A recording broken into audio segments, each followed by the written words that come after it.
નમસ્કાર મિત્રો, good morning. Marutinandan એજ્યુકેશનમાં આપ સર્વેનું સ્વાગત છે. આજે આપણે ઇંગ્લિશની અંદર પ્રથમ પોએમ ચલાવવા જઈ રહ્યા છીએ.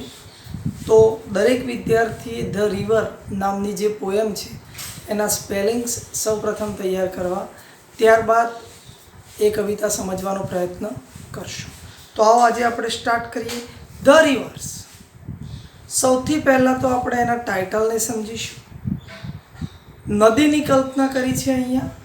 આપણે સારી રીતે જાણીએ છીએ, સામાજિક વિજ્ઞાનમાં ભણી ગયા છીએ કે હિમાલયમાંથી નીકળતી નદીઓ એ કોતરોમાંથી, લીલા ઘાસના મેદાનોમાંથી કે ખીણ પ્રદેશમાંથી વહેતી હોય છે. અને મિત્રો, એ નજારો જ્યારે આપણે દૂરથી જોતા હોઈએ છીએ ત્યારે એ ખૂબ જ સુંદર દેખાતો હોય છે. તો કવિ અહીં આ નદીની સુંદરતાની કલ્પના કરી અને નદીનું આપણા જીવનની અંદર શું મહત્ત્વ છે અને કુદરત જે સુંદરતા આપણને બક્ષી છે એની અંદર નદી એ સુંદરતામાં કઈ રીતે વધારો કરે છે એની ચર્ચા આપણે આ પોએમની અંદર કરીશું. ધ્યાન રાખો. River river little river. નદી નદી નાની નદી. Bright you sparkle in your way. તમારા રસ્તાની અંદર બ્રાઇટ એટલે તેજસ્વીપણું, યુ સ્પાર્કલ એટલે ચમકવું. તમારા રસ્તાની અંદર એટલે કે નદી એ રસ્તામાં ખૂબ જ ચમકતી દેખાય છે. Over the yellow pebbles dancing. એની ઉપર જાણે કે કાંકરા, પેડલ્સ એટલે કાંકરા, ડાન્સિંગ એટલે કે પીળા રંગના કાંકરા જાણે કે ડાન્સ કરી રહ્યા હોય એવું લાગી રહ્યું છે. નદીનું વહેણ જ્યારે જતું હોય છે ત્યારે કાંકરા એ પાણીની સાથે તણાઈ અને જતા હોય છે. એ વખતે કાંકરા ઉબળખાબળ મતલબ ઉપર નીચેથી ઝડપથી એ પાણીના વહેણની અંદર વહેતા હોય છે. એટલે કે પીળા રંગના પથ્થર જાણે કે ડાન્સ કરી રહ્યા હોય એવું દેખાઈ રહ્યું છે. Through the flowers and foliage glancing. Through દ્વારા, ધ ફ્લાવર્સ એટલે કે ફૂલો, એન્ડ ફોલિયેજ અને લીલા પાંદડાઓ, ગ્લાન્સિંગ એ નદી એને જોતી જોતી જતી હોય છે. એટલે કે નદીનું વહેણ જ્યારે જતું હોય છે એની અંદર પીળા રંગના કાંકરાઓ જાણે કે ડાન્સ કરતા હોય તેમ લાગી રહ્યું છે. અને નદીની બંને બાજુએ જે ફૂલો અને ઝાડ ઉપરના જે લીલા પાંદડા છે એ ગ્લાન્સ એટલે નજર નાખવી, એ નદી ઉપર નજર રાખી રહ્યા હોય એવું લાગે છે. ઓકે મિત્રો, તો આ પ્રથમ પેરેગ્રાફ આપણે પૂર્ણ કર્યો. છેલ્લી એની અંદર કમ્પેરિઝન કરી છે. Like a child at play.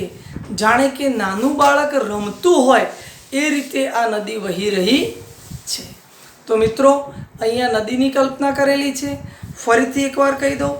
નદી નદી નાની નદી તે પોતાના રસ્તાની અંદર બ્રાઇટનેસ સ્પાર્કલ એટલે કે ચમકતી હોય, જાણે પાણી જતું હોય અને એના ઉપર સૂર્યપ્રકાશ પડે ત્યારે ચમકતું દેખાય છે. એટલે કે ચમકતું હોય એવું લાગી રહ્યું છે. બંને બાજુએ ગ્લાન્સિંગ એટલે કે નજર નાખવી, ફૂલો અને લીલા પાંદડાઓ ગ્લાન્સિંગ એટલે કે નજર રાખી રહ્યા છે. આ નદી નાનું બાળક જેમ રમતું હોય એ રીતે દેખાઈ રહી છે. બીજા પેરેગ્રાફમાં જોઈએ. River river swelling river. નદી નદી ઉછળતી નદી. નદી જતી હોય અને કોઈ જગ્યાએ ટેકરો આવે તો એ જગ્યાએ પાણી એ ઉછળતું જોવા મળે છે. તો આ નદી નદી સ્વેલિંગ રિવર એટલે કે નદી નદી ઉછળતી નદી. On your rush. રશ એટલે દોડવું, ખેંચાવ. થ્રુ રફ એન્ડ સ્મૂથ એટલે કે ખળબચડા વિભાગોમાં. રફ એટલે ખળબચડા અને સ્મૂથ એટલે લીચ્છા. તો આ નદી ખળબચડા વિસ્તારોમાં અને લીસ્સા વિસ્તારોમાં જઈ રહી છે. એટલે કે નદી પોતાના વહેણની અંદર, પોતાના રસ્તાની અંદર ઉબડખાબડ ભાગ આવે તો એ પ્રમાણે વહે છે અને સ્મૂથ ભાગ આવે એટલે કે લીસ્સો ભાગ આવે તો એ પ્રમાણે વહેતી જોવા મળે છે. ત્યારબાદ જોઈએ આપણે. લાઉડર અવાજ કરતી, ફાસ્ટર ઝડપથી, બ્રોલિંગ ખળખળ વહેતી. જ્યારે ખાડો આવે એટલે એનો જે પાણીનો ધોધ પડતો હોય એ પાણીનો ધોધ એ અવાજ કરતો હોય છે, એટલે એના માટે શબ્દ આપેલો છે બ્રાઉલિંગ, ખળખળ કરતી. એન્ડ લીપિંગ અને ભૂસકા મારતી, કૂદકા મારતી. ઓવર રોક્સ એટલે કે પર્વતોની વચ્ચે. બાય રોઝ બેંક ગુલાબના કાંઠે કાંઠે, ગુલાબ જ્યાં ઉગેલા છે એની પાળી ઉપર એના કાંઠે કાંઠે. સ્વીપિંગ ઝડપથી દોડતી હોય છે. લાઈક ઇમ્પેટિયસ યુથ જ્યારે કે કોઈ જાણે કે કોઈ ઉન્મત્ત યૌવન હોય. શબ્દ યાદ રાખજો, ઇમ્પેટ્યુઅસ એટલે ઉન્મત્ત યૌવન, કે જેને કોઈ પણ બાબતની ક્યારે યૌવન એ એક એવી વસ્તુ છે કે એને યુવાની એ કોઈ પણ વ્યક્તિનો અથવા કોઈ પણ વસ્તુનો ક્યારેય વિચાર કર્યા વગર પોતાનું જે ધારેલું કાર્ય હોય એ કાર્ય સંપન્ન કરવા માટે હંમેશા પ્રયત્નશીલ રહે છે. ફરીથી આ પેરેગ્રાફ કહી દઈએ, ખૂબ જ ધ્યાન આપજો મિત્રો, કેમ કે આની અંદર મતલબ કલ્પના કવિએ નદીને કોની કોની સાથે સરખાવ્યા છે એના ક્વેશ્ચન આન્સર એ ખૂબ જ અગત્યના છે. રિવર રિવર સ્વેલિંગ રિવર, નદી નદી ઉછળતી નદી. ઓન યુ રશ જાણે કે તમે દોડતા હોય. થ્રુ રફ એન્ડ સ્મૂથ ખળબચડા વિસ્તારની અંદર અને લીસા વિસ્તારની અંદર. આ નદી લાઉડર અવાજ કરે છે. ફાસ્ટર ઝડપથી વહે છે. બ્રોલિંગ ખળખળ કરતી વહે છે. એન્ડ લીપિંગ અને ભૂસકા મારતી વહે છે. ઓવર રોક પર્વતો ઉપર, ખડકો ઉપર, ગુલાબના છોડના કિનારે કિનારે. સ્વીપિંગ ઝડપથી દોડતી હોય છે.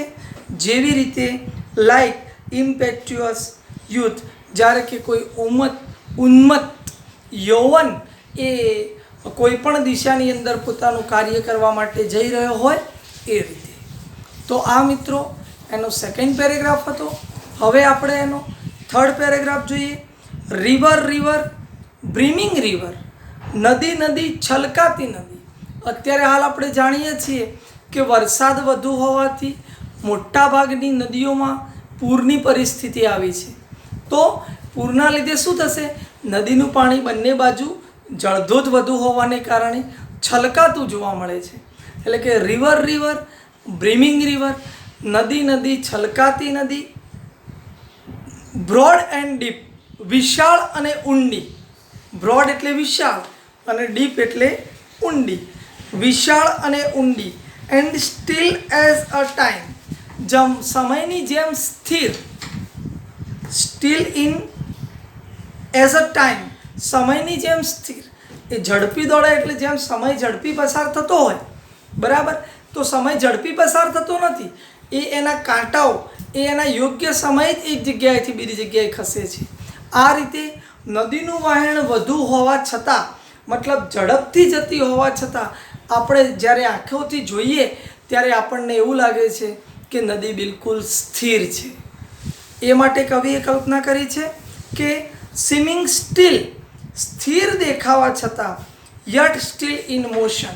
મોશન એટલે ગતિ, જે આપણે વિજ્ઞાનની અંદર ભણીએ છીએ કે છતાં ગતિમાં હોય છે નદી. નદી સ્થિર દેખાતી હોવા છતાં નદી ગતિમાં હોય છે. ટેન્ડિંગ વળેલી હોય છે. ઓનવર્ડ ટુ ધ ઓશિયન એટલે કે સમુદ્રની દિશાની અંદર. મોટાભાગની નદીઓ અંતે સમુદ્રને મળતી હોય છે. આપણે જોયું અરબ સાગરની, બંગાળાની ખાડીની આ નદીઓ મોટાભાગની નદીઓ મળતી હોય છે. તો કવિએ અહીંયા કલ્પના કરી છે કે tending onward to the ocean વળી સમુદ્રની દિશામાં ગતિ કરે છે. Just like mortal prime. જીવનના જ્યારે મોર્ટલ પ્રાઇમ એટલે કે શ્રેષ્ઠ સમયની અંદર વ્યક્તિ હોય અને જે વ્યક્તિ એ પોતાના જીવનમાં સખત પ્રગતિ કરી રહ્યો હોય પણ દેખાતું ન હોય એવી પરિસ્થિતિ આ નદીની જોવા મળે છે. તો આ ત્રીજા સ્ટાન્જાની અંદર કવિ નદીને મતલબ નદીની કલ્પના કરી છે. નદીને અલગ અલગ વસ્તુઓ સાથે, અલગ અલગ પરિસ્થિતિ સાથે સરખાવી છે. એકવાર જોઈ લઈએ. રિવર રિવર બ્રીમિંગ રિવર, નદી નદી છલકાતી નદી. બ્રોડ એન્ડ ડીપ વિશાળ અને ઊંડી. એન્ડ સ્ટીલ એઝ ટાઈમ, સમયની જેમ સ્થિર નદી જોવા મળે છે. સ્વિમિંગ સ્ટીલ, સ્થિર હોવા છતાં, યટ સ્ટીલ ઇન મોશન, એ નદી એ ગતિ કરતી હોય એવું આપણને જણાય છે. Tending onward to the ocean, એટલે કે વળી એ નદી એ સમુદ્રની દિશાની અંદર આગળ વધે છે. જસ્ટ લાઈક મોર્ટલ પ્રાઇમ, જાણે કે વ્યક્તિના જીવનમાં શ્રેષ્ઠતમ સમય ચાલી રહ્યો હોય એ રીતે. છેલ્લો સ્ટાન્જા છે રિવર રિવર, હેડલોંગ રિવર, નદી નદી, ઉતાવળી નદી, down your dash into the sea, દરિયામાં ઘસી જતી, ડાઉન યુ ડેશ, ઘસી જવું, ઇન્ટુ ધ સી એટલે કે દરિયામાં સમુદ્રમાં ધસી જતી. સી ધેટ લાઇન, હાથ નેવર સાઉન્ડેડ, જેની ઊંડાઈ, સી એટલે કે આપણે જોઈએ છીએ, ધેટ લાઇન, હાથ નેવર સાઉન્ડેડ, એની ઊંડાઈ અમાપ છે.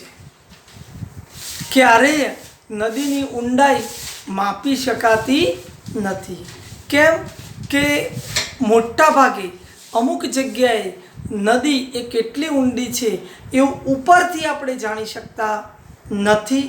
સી ધેટ સેલ, હાથ નેવર રાઉન્ડેડ, દરિયાનો પ્રવાસ. સી ધેટ સેલ, સેલ એટલે પ્રવાસ કરવો, ટુ સેલ દરિયાની અંદર પ્રવાસ કરવા માટે, જેમ ઓન રોડ પ્રવાસ કરવા માટે આપણે ટ્રાવેલ શબ્દ વાપરીએ છીએ એમ દરિયાની અંદર પ્રવાસ કરવા માટે કયો શબ્દ વપરાય છે? સેલ શબ્દ વપરાય છે. હાથ નેવર રાઉન્ડેડ, એ દરિયાનો પ્રવાસ નિરંતર ચાલતો જ રહે છે, દરિયાનો પ્રવાસનો ક્યારેય અંત આવતો નથી. તો આ નદી જે દરિયાને મળે છે એની કલ્પના કવિએ કરી છે અંતે લાઈક ઇટર્નિટી. ઇટર્નિટી એટલે અનંતકાળ સુધી. આપણે જાણીએ છીએ કે દરિયો એટલે કે આપણા સમગ્ર પૃથ્વીના 3 ભાગની અંદર પાણી રહેલું છે, એક ભાગની અંદર જમીન છે. આ જે દરિયાનું પાણી છે એ અનંતકાળ સુધી એ વહેતું રહે છે અથવા એ જગ્યાએ પાણી રહેતું હોય છે. તો મિત્રો આ પ્રમાણે આપણે આ કવિતા પૂર્ણ કરીએ છીએ. એના ક્વેશ્ચનની આપણે ચર્ચા કરીએ.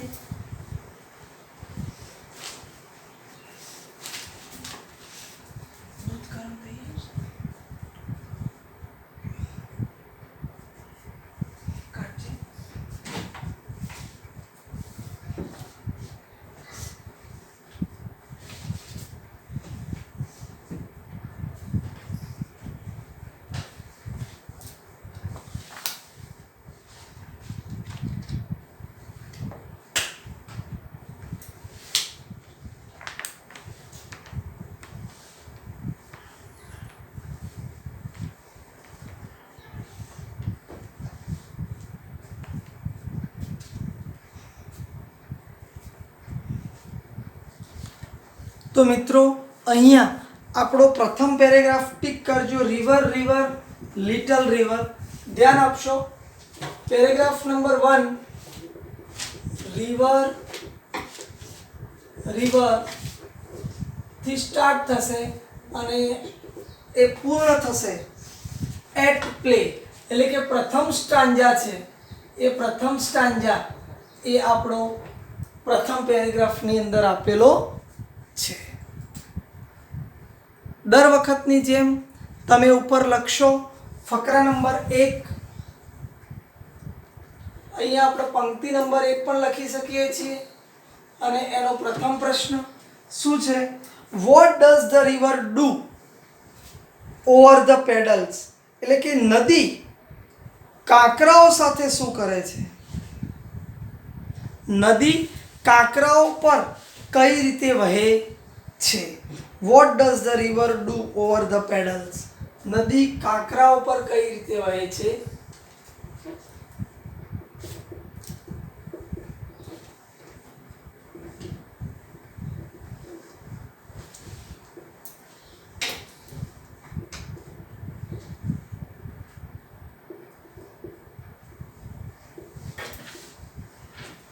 નદી કાંકરાઓ પર કઈ રીતે વહે છે? એટલે કે what does the river do over the pebbles, તો આપણે સારી રીતે જાણીએ છીએ અહીંયા ડઝ મૂકવામાં આવેલો છે એટલે કે એ વાક્ય રચના એ સાદા વર્તમાનકાળની વાક્ય રચના છે. તો ધ રિવર જે ગો આપેલો છે એટલે કે જઈ રહી છે, તો આપણે એનું મતલબ વર્તમાનકાળનું રૂપ બનાવવા માટે ઈએસ પ્રત્યય લગાડીશું. તો the river goes dancing over the pedal. જાણે કે પથ્થરો એ કાંકરા એ ડાન્સ કરી રહ્યા હોય એ રીતે નદી તેના ઉપર થઈને વહી રહી છે. તો આપણે એનો જવાબ લખીશું the river goes dancing over the pedal. Okay મિત્રો, સેકન્ડ ક્વેશ્ચન જોઈએ. Through vote does the river Glance? Through vote does the river Glance એટલે કે નદી શાના દ્વારા જોવાઈ રહી છે? નદી શાના દ્વારા જોવાઈ રહી છે? આપણો સેકન્ડ ક્વેશ્ચન છે. નદી શાના દ્વારા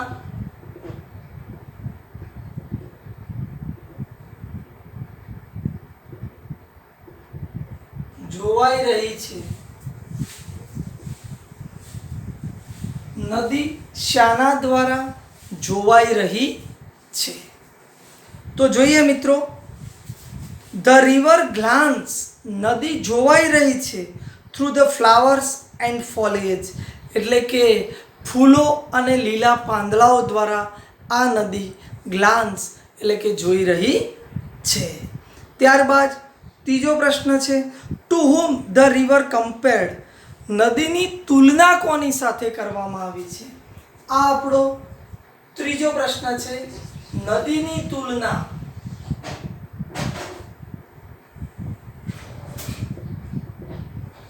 કોની સાથે કરવામાં આવી છે?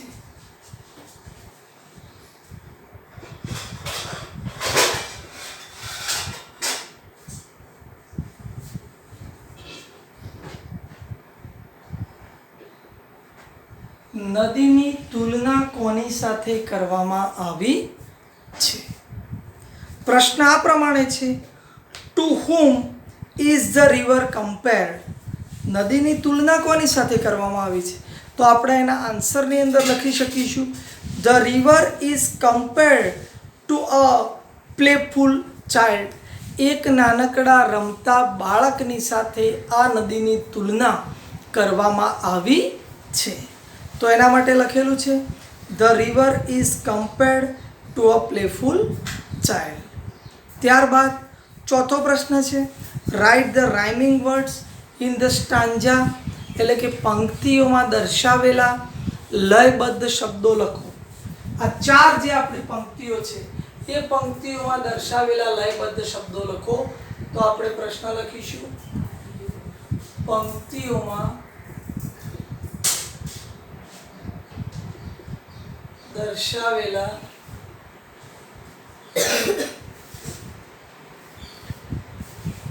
લયબદ્ધ શબ્દો જણાવો.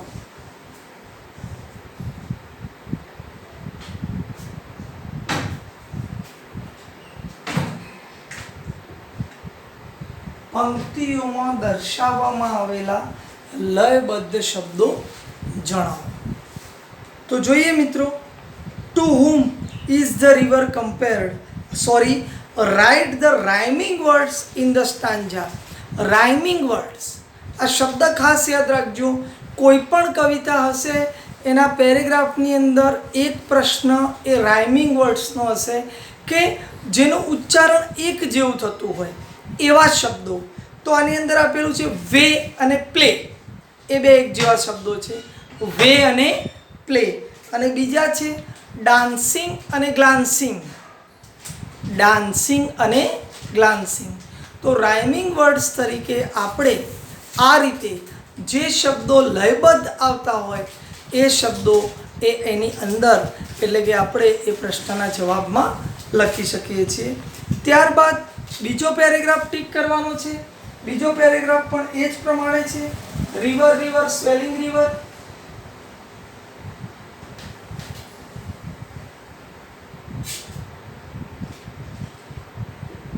અને એ પૂર્ણ થાય છે યુથ. આપણે કીધું હતું ને કે ઉન્મત્ત યૌવન એટલે સુધી એ પેરેગ્રાફ પૂર્ણ થાય છે. એનો પ્રશ્ન, પ્રથમ પ્રશ્ન અહીંયા આપણે લખીશું પેરેગ્રાફ નંબર 2. એટલે કે ફકરા નંબર 2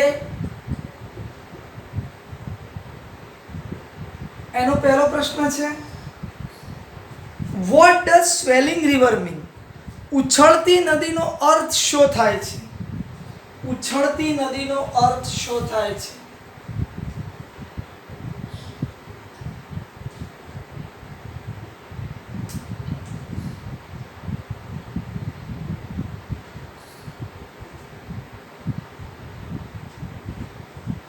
ઉછળતી નદીનો અર્થ શું થાય છે?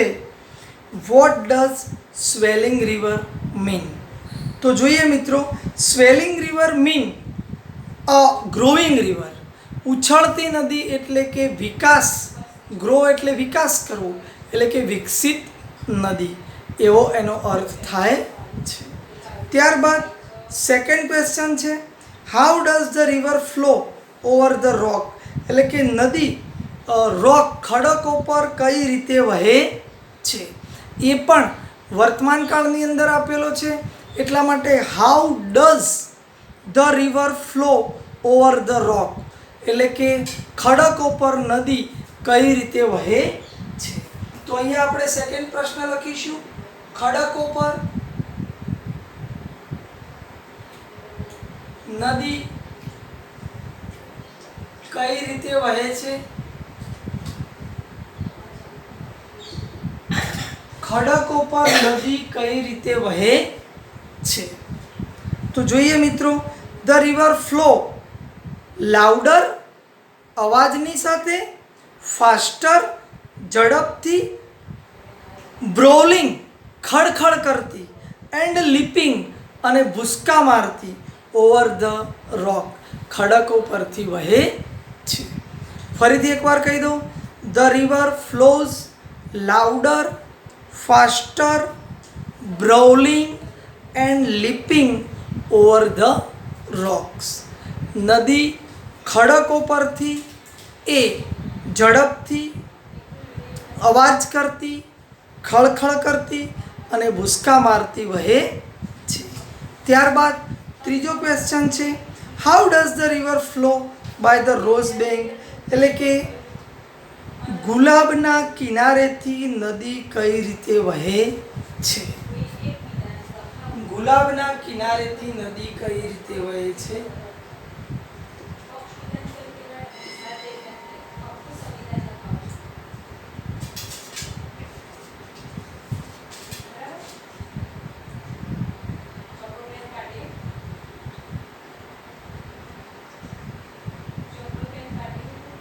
ગુલાબના કિનારેથી નદી કઈ રીતે વહે છે? તો how does the river flow by the rose banks?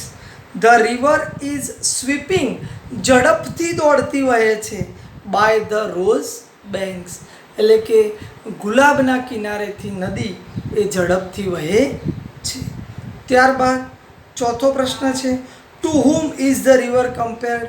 એટલે કે આ 4 લીટીની અંદર નદીની કલ્પના કોની સાથે કરેલી છે? To whom is the river compared, એટલે કે નદીની તુલના કોની સાથે કરેલી છે?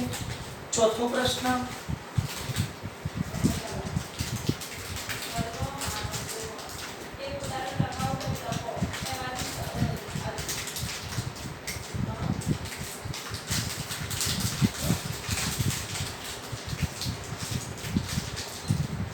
નદીની તુલના કોની સાથે કરેલી છે?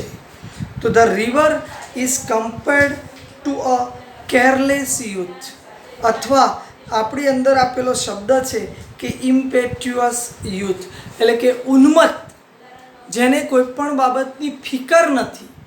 કેરલેસ શબ્દ વાપરેલો છે ગાઈડની અંદર.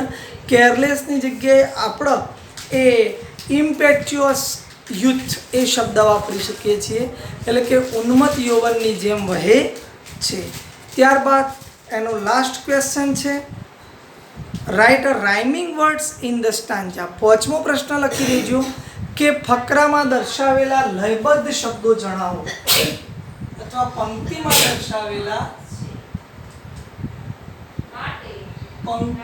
દર્શાવેલા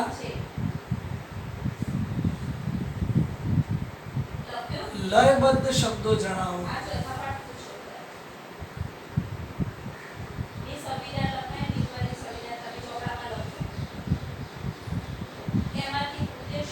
પંક્તિમાં દર્શાવેલા લયબદ્ધ શબ્દો જણાવો. તો આની અંદર રાઇમિંગ વર્ડ્સ છે સ્મૂથ અને યુથ, અને બીજો છે લિપિંગ અને સ્વીપિંગ. તો મિત્રો આજે આપણે આપણી કવિતા પૂર્ણ કરી. 2 ફકરા ચલાવી દીધા છે, ત્રીજો અને ચોથો ફકરો બાકી છે. તો એની સાથે સાથે આજે બીજી કવિતાના સ્પેલિંગ્સ પણ તમે ખાસ તૈયાર કરશો, જેથી પ્રથમ કવિતા પૂર્ણ થયાથી તરત જ ઇંગ્લિશની અંદર આપણે બીજી કવિતા ચલાવીશું. Thank you. આ ક્વેશ્ચન લખી લેવાના છે તમારે.